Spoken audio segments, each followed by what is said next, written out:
Hello, and welcome to the Responsive Family Sleep Podcast. I'm your host, Kim Hawley, holistic sleep coach, lactation consultant, peaceful parenting educator, and mom.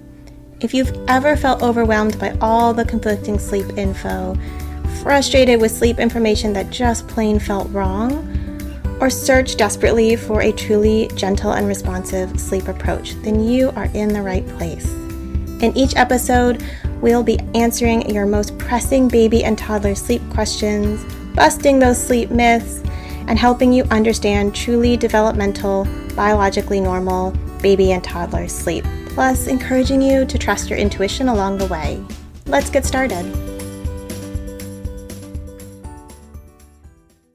Hello and welcome back. I'm so excited for our topic today. We are talking about fussy, unsettled babies, sleep and feeding. And this is such a big issue and struggle that a lot of parents face. And I am so excited to have my friend Alice, who is a lactation consultant, on with us today. And this is her specialty. Alice, I am so excited to have you here. Thank you so much for joining us. Thank you so much for having me, Kim. I'm really excited to talk about this today. It's my absolute passion, helping mums with infant feeding issues, but particularly when you've got an unsettled baby. So yeah, really excited to get to talk to you about this today. Yeah, because so many providers don't have all the pieces, right, to help a family navigate something that could have so many different causes and so many different pieces, moving pieces. Yeah, it can be really complex. Not always, but it can be. And so it's easy to get lost down a rabbit hole with this and not really know what's going on and what to try next and what's going on with your baby. And the way I work is really about let's get to that root cause. Let's figure it out with a huge helping of how we support families to navigate that, because it's not always a quick fix and it's tough. And so it's really about supporting you to cope when your baby's unsettled, not just always about focusing on that quick fix. Yeah, absolutely. So let's first dive into a little bit of who you are. Share a little bit about how you kind of got into this work. It's always fun to hear everyone's story. Thank you. So my background is I'm a nurse and then went into health visiting here in the UK. That's like a child health nurse, and we support families with children under the age of 5. A lot of support in those sort of newborn early weeks. And then everything I seem to have done in my career, I've fallen into. I then fell into a position that was an infant feeding position. It was meant to be focused on sort of what we call baby friendly and accreditations and sort of policy stuff. But what I really found is that mums need help when they've got real challenges with infant feeding. And we've got much better in the UK at supporting families with fundamentals when it comes to infant feeding. But as soon as something crosses over to being a little bit more complex, I'm not entirely sure that we do the best job of supporting families with that. So I started doing a lot of work with more complex, challenging infant feeding issues and just loved supporting families with this. So then sort of took a step sideways and qualified as a lactation consultant, and now support families privately. And then my special interest with unsettled babies comes really from a personal experience. My second baby had horrendous reflux, and we were told that it was normal. He's gaining weight, so there could be nothing wrong. And I just accepted that at the time. I didn't have the knowledge. I thought it was me as a mom, that I was just doing a rubbish job, even though he was my second. And I thought I knew I should know better. I just had no idea how to help him. But because we were told it was normal, I just assumed it was something I was doing. And so we just tried to knuckle down and get on with it. And it was the hardest 6+ months of our lives. And as I learned more as a lactation consultant, I really realized so much of what was going on for us was rooted in infant feeding. And that just because the babies are putting on weight doesn't mean everything is okay. And it could have been so different for us. And I felt kind of ruined my experience of being a mum. I thought I'd love being a mum, and I really didn't. I found it so much harder and didn't enjoy it very much. And so now I feel so passionate about supporting families where they've got unsettled babies to just work towards getting a better experience of motherhood, understanding their babies better, understanding infant feeding, making it work for you, and having the support you need to be able to navigate that journey. Support makes such a difference. It's so, even when or especially when we can't quickly transform a situation, we don't have strategies that are gonna in a few weeks make it, Yeah. heaps better. Mm. That support and understanding. I mean, same with sleep, right? It makes such a difference in your ability to show up and take care of your baby, take care of yourself, Yeah. and not feel like you're failing, right? Not feel like Yeah. it's all your fault. Yeah, absolutely, absolutely. And sometimes, like you said, there isn't a quick fix. Sometimes the root of what's going on isn't something that we can necessarily change for your baby. What's going on can be so different. But yeah, sometimes we can't fix that. And it's wrong, I think, as practitioners to sell it as we can fix all of your issues. We can't Mm-hmm. always. And actually, what can be more useful is knowing that you've got somebody who's going to walk along with you every step of the way and help you wherever they can on that journey. Oh my gosh, yes, absolutely. So much so. So true with feeding, but also so true with sleep. Yeah, I mean, so I true. feel like, Yeah. I feel like I'm always saying variations of that Mm. around sleep because sleep is hard and sleep is so Mm. constantly changing. But sleep is also super influenced by feeding, right? And so Yeah, absolutely.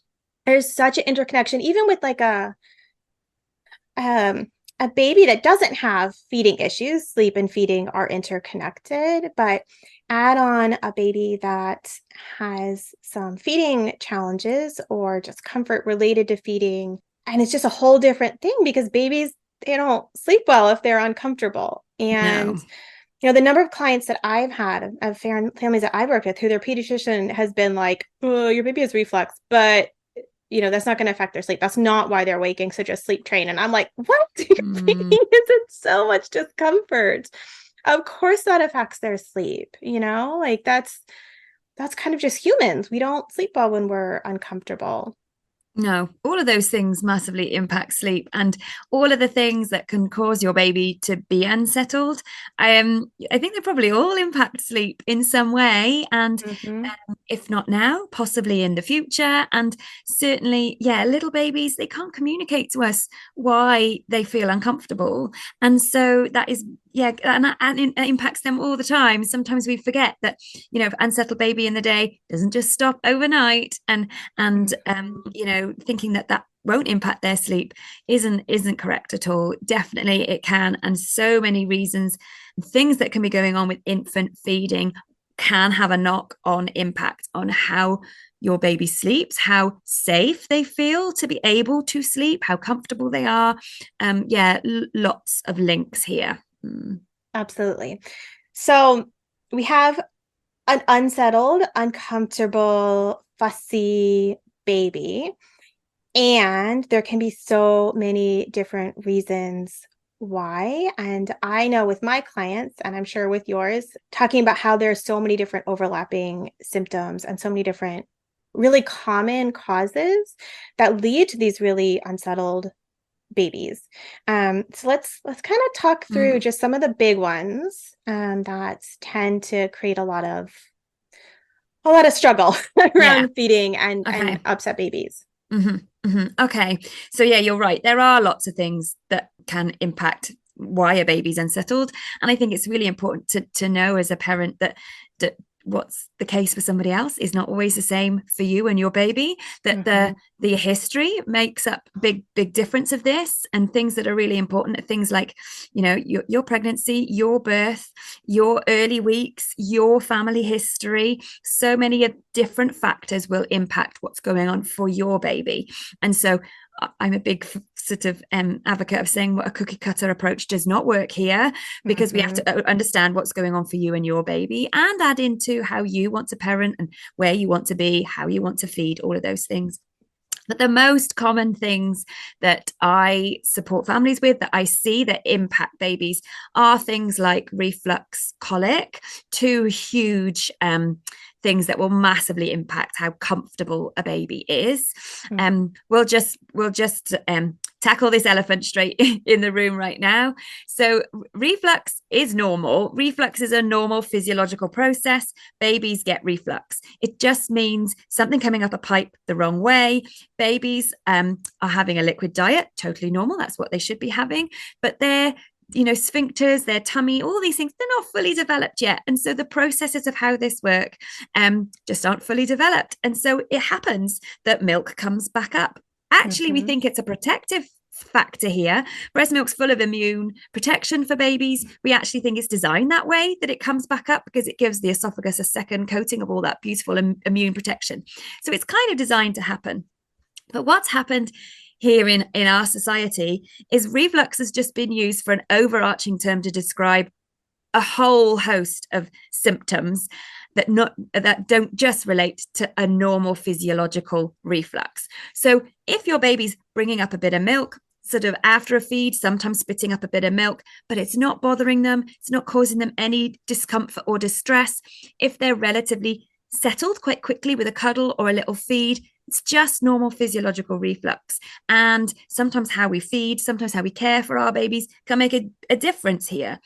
The big difference is when you've got a baby that's in pain and discomfort when that reflux is happening. It's causing them distress, discomfort. It's happening frequently. It's causing other symptoms to happen. And that is not normal. And somehow we put them all in the same pot, and you either get told reflux is normal, you need to just deal with it, or you get told you just have to wait until it gets better. And again, this is about looking at things in an individual basis. What can we do to help this family? What's going on for this family? And reflux, in cases where it's causing your baby pain and distress, that doesn't stop overnight. A baby with true reflux, it's going to impact them 24/7. And so things like trying to put your baby down to sleep, trying to put your baby away from you, feeding, all of these things hugely impacted. So yeah, reflux is a biggie when it comes to unsettled babies. Much more common, and I think we give it credit for, and we can do so much better to support families with understanding what's normal, what's not normal when it comes to reflux. And Absolutely. and colic then gets sort of thrown into this pot as well, because people sometimes think colic, reflux, what's the difference? Colic is described as that classic kind of crying where it's happening. I hate this term, about 3 hours of 3 days for 3 weeks, termed by somebody so long ago. And actually what colic is this, it's where babies are crying without us knowing why. And again, this is often used as a diagnosis. Oh, your baby's got colic, as if that knowing that your baby's got colic then makes it all go away. And it really doesn't. And there's a big difference again between baby communicating, crying, unsettled, trying to adjust to the new world versus a baby that's crying in pain and discomfort and distress for long periods of the day. And so we need to help families with all of these things understand what's going on for their babies, and then the best way to approach dealing with those. So yeah, colic and reflux are the biggie. Do you want me to talk about some of the other things I see? Yeah, like I know when I'm helping families tease it out in sleep work, which I'm not doing a whole clinical history, so I'm always really clear, like, yes, I am an IBCLC, but no, I am not your IBCLC right now. But I'm always thinking about oversupply and allergies and intolerances and ties as well. So those are the next things I've got on that's my the next tier, right? Yeah, so oral restrictions, tone and tension. I think we overlook that quite a lot. We sometimes jump straight to say, oh, it's a tongue tie, it's it's a lip tie, or it's a restriction.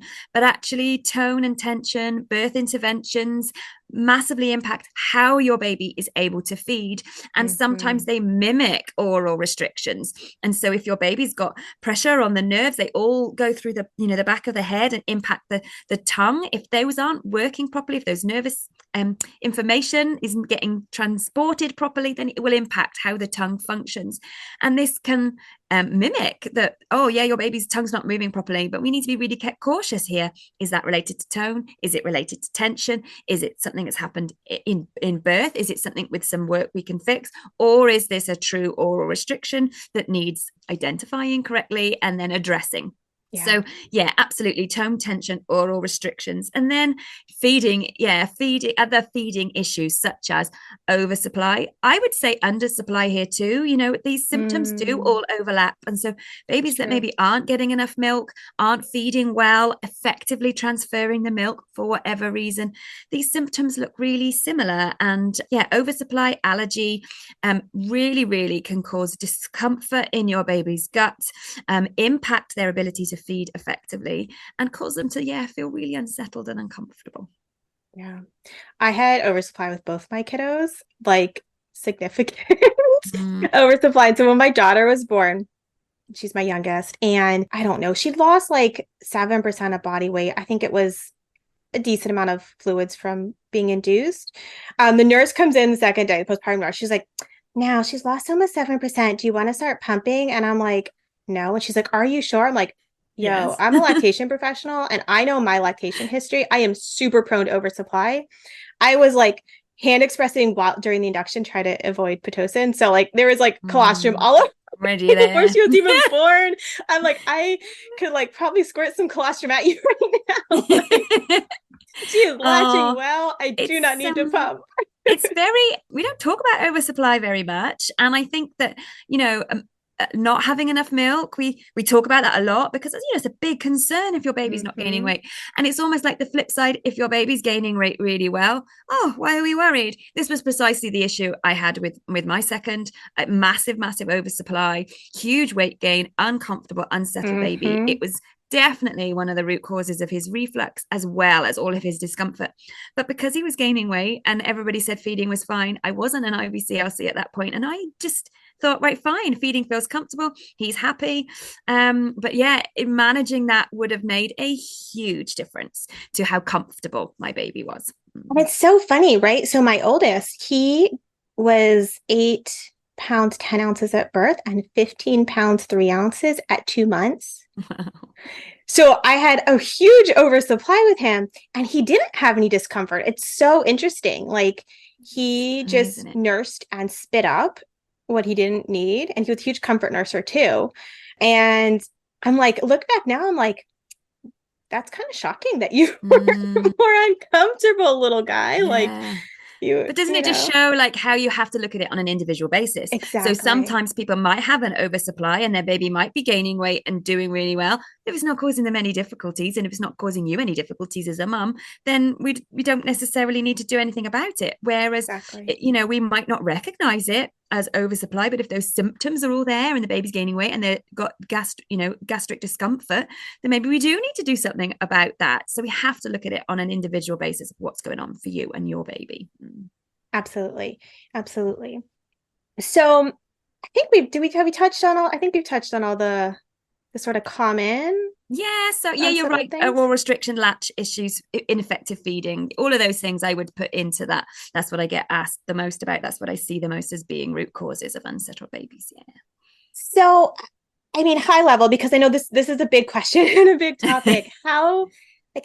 What tips could you give without it being an individual conversation, which is of course always better, around teasing out some of those root causes? Because it can be quite tricky. And I don't know in the UK, but here, with my clients that are, I see clients internationally, but predominantly in the US, getting someone to tease out like anything with reflux beyond medication is challenging. Anything that isn't like an allergy that you can easily screen for is really challenging. There's a lot of blanket, just cut out all the foods, not necessarily from all the IBCLCs, but from a lot of doctors. And, there's a lot of not recommending body work with ties. And there's a lot of just not the right information. Yeah, I think that it's closer than you think, Kim, in terms of how things are in the UK and how they are in the US, in that it's a standard go-to that if your baby's got reflux, they offer you medication before. They wouldn't even necessarily think to offer an infant feeding assessment. And that's actually in the protocol that before they offer medication, they should be offering an infant feeding assessment. The difficulty here is it doesn't state who that infant feeding assessment is done by. And I think, unfortunately, most professionals do not understand the link between infant feeding issues, reflux, colic, unsettled babies, but also here as well with potential allergies, just how they overlap. And we should be identifying and eliminating infant feeding issues as root causes before we do things like treat with medication or eliminate things from the diet. I mean, we know medication, nobody wants to give their baby medication if they don't need it. And unfortunately, I think that because it's so commonplace to give medication or here's some medication for your baby, that parents don't get the discussion about the risks and the benefits of that.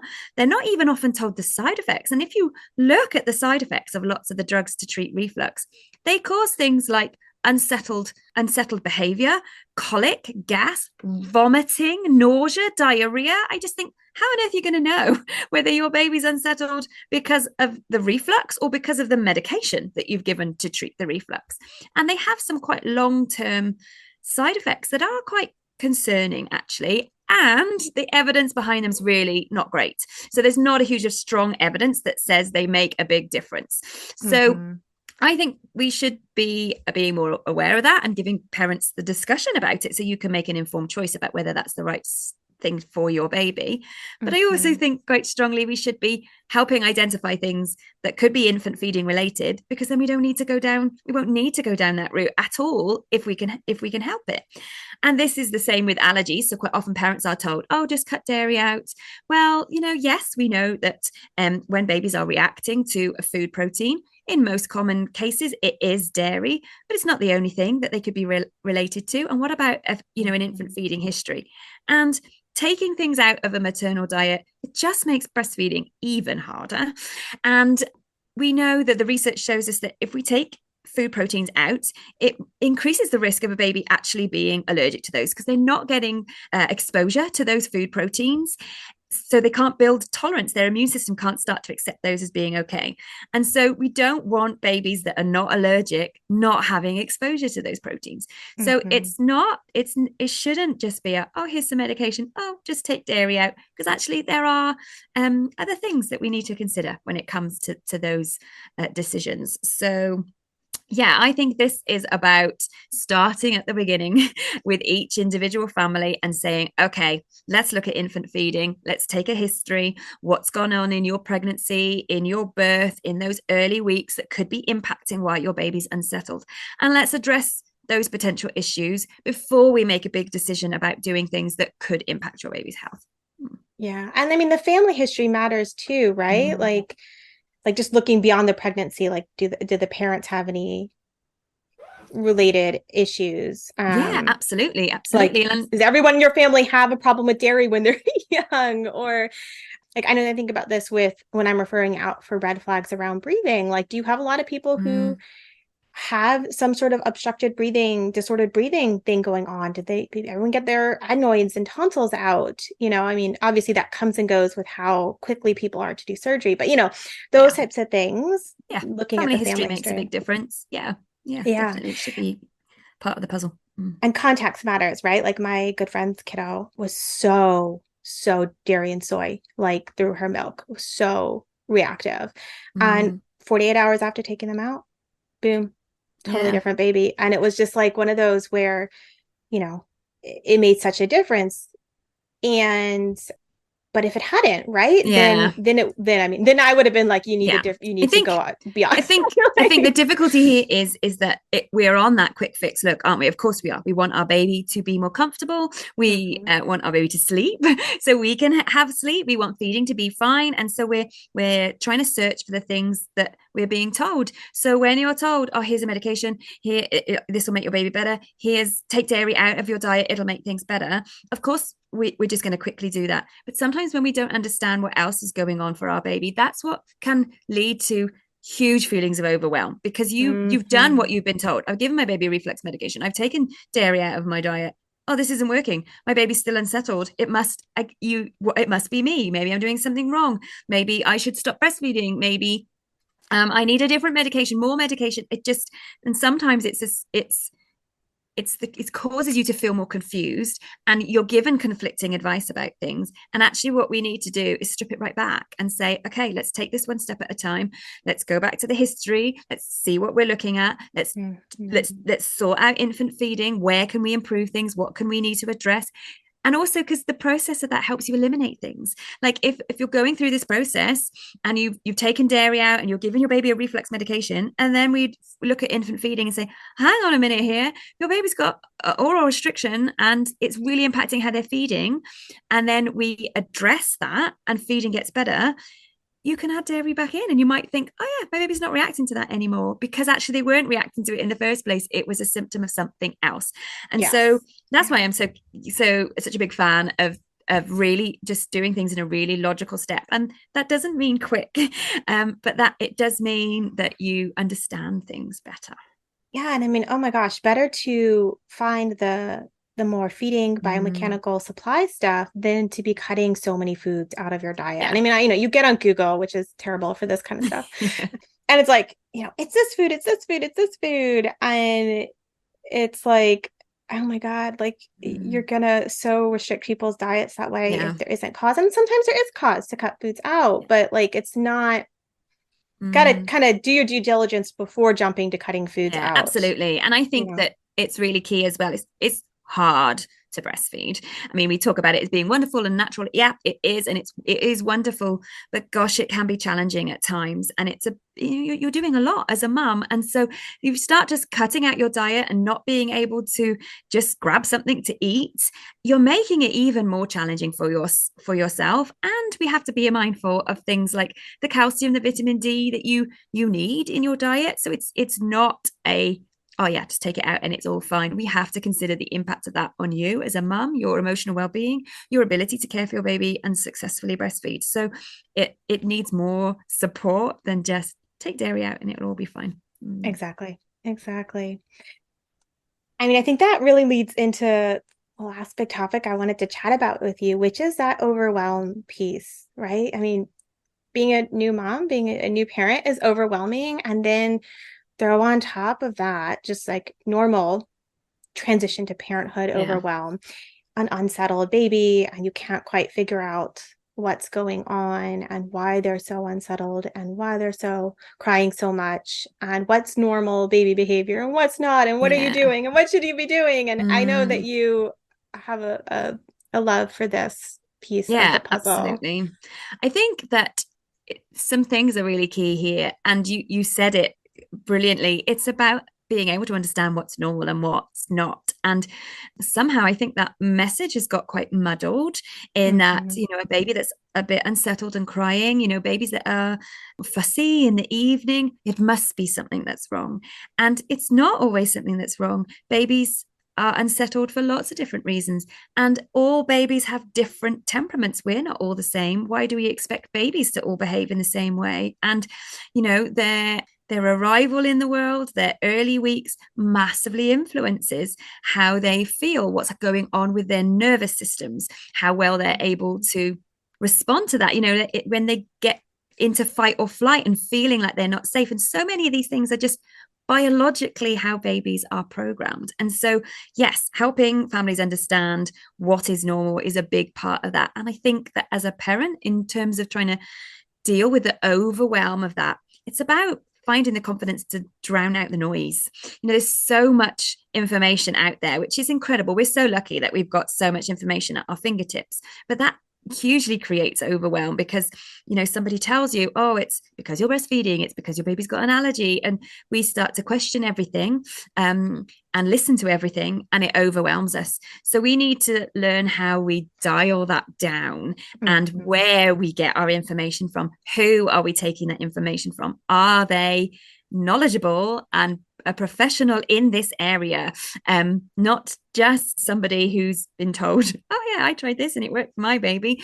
That kind of support is helpful. It's really helpful to have other people who get it when you've got an unsettled baby, who are on that journey with you, but understand that where is your advice coming from and how do we tune into what's evidence based so that you can make an Mm-hmm. informed decision about what's right for you and your baby. So yeah, that would be the first thing I'd say about overwhelm, is understanding what's normal biological baby behavior, understanding that babies communicate to us in different ways, taking time to learn what your baby's trying to understand, carrying your baby more, like keeping your baby close. They're biologically programmed to be that way. They want to feed frequently. All of these things are normal.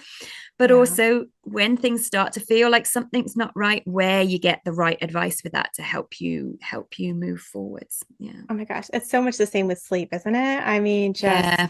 I could say the same exact thing. And I think that point about, wearing babies more, holding them more, allowing them to feed frequently, especially with babies in the first few months, like Mm, I feel like we have a lot of unsettled, not like there's anything else going on, but like unsettled, fussy, cryy babies in Western countries because we expect them to be so content, separate from mm, us, as yeah. opposed to understanding that, we as their parent are their natural habitat, and they are designed to be in contact with us. And I feel like when you have a baby that is still not settling with all the baby wearing and the holding and the snuggling and all that, like that is a sign right there that something else Something's is going on. Yeah, Yeah, absolutely. Absolutely. they're not settled by extra contact and such. And I think the other thing here with that is knowing that you as a parent are a key piece of this puzzle, and that you and your baby's nervous system are totally interlinked in those early weeks, in the early months.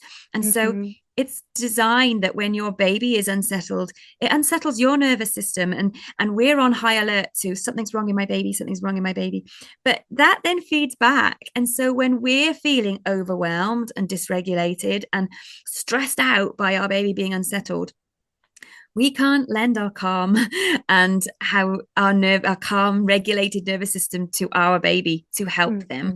And so you are a key part of this puzzle in learning how to navigate life with an unsettled baby, how to help yourself feel more calm, which is so hard to do. Like, I wasn't calm at all for 6 months. I cried every single day. I was so stressed, but it massively impacted my baby too. And so that's not to make you feel like worse, that because you feel stressed about this, it must be impacting your baby. It's about knowing part of the whole puzzle is to address things for you. So how do you help yourself feel calm? How do you take a break? How do you step away? How do you just learn to take a deep breath when your baby's really crying, to enable you to regulate your baby in a more effective way? Absolutely. So important. Co-regulation is so important. Oh my gosh, so many overlaps, feeding and sleep, and of course in our approaches, which I already knew, of course. But in wrapping up, I almost think like that's the perfect way to wrap up. But any other thoughts, for a parent out there really struggling with a baby that's crying a lot and very fussy, very unsettled? Yeah, is I guess is reach out. Know that it's really important to listen to what your gut is telling you. And if you feel something's not right with your baby, even if you've been told, oh, it's fine, it's normal, then reach out for support so that you can help navigate this. You don't need to do this on your own. You should definitely not do this on your own. There is support out there to help you cope when you've got an unsettled baby. Absolutely. We're meant to parent in village and in community, and that community needs to be a knowledgeable professional when we have extra things going on. Yeah. Somebody that you feel you can trust and gets it, that isn't sort of, well, it's just this, here you go, here's a solution in the form of a medication, because not all of us want to do that approach. There are different approaches, there are different tacks you can take, but finding the root cause is so important. Absolutely.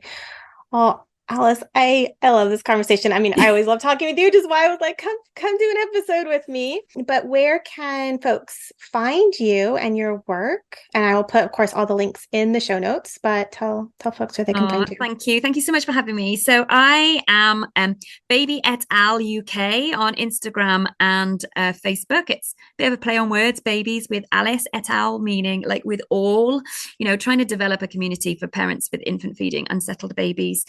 So I hang out mostly on Instagram. There's some blogs and things on my website as well for helping parents. I have a newsletter community that I do a bit more in-depth work with people through my newsletter. They can get a bit more of a deep dive into things. And then obviously I work with families one-to-one, but a lot of my work now focuses on supporting families with unsettled babies to identify, address root causes and support you on that journey. And my program is called the Route to Calm program. It's an ongoing intensive support for families with unsettled babies, where I help you every step of the way to work out what's going on with your baby, what and why they might be unsettled, what can we address and improve, and give you that village and community to support you to find some of the joy in motherhood that really gets stolen when you've got an unsettled baby. I love it. Well, I'm so enjoyed this conversation today. Thank you so much for joining us. No, thank you so much for having me. I loved speaking to you too. Thank you for joining me today. I hope this episode left you feeling more informed, confident, and encouraged on your sleep journey. And just a reminder before you go that nothing in this episode is individualized to your specific sleep situation, nor is it to be taken as medical advice. Take what resonates, ignore what doesn't, and check with your healthcare provider about any medical concerns. Take a moment to subscribe to this podcast so that you'll never miss an episode. And take a moment to rate, review, or share an episode you love on social media. All of that helps parents just like you find me, this podcast, and this gentle and responsive sleep information. I'll see you next time.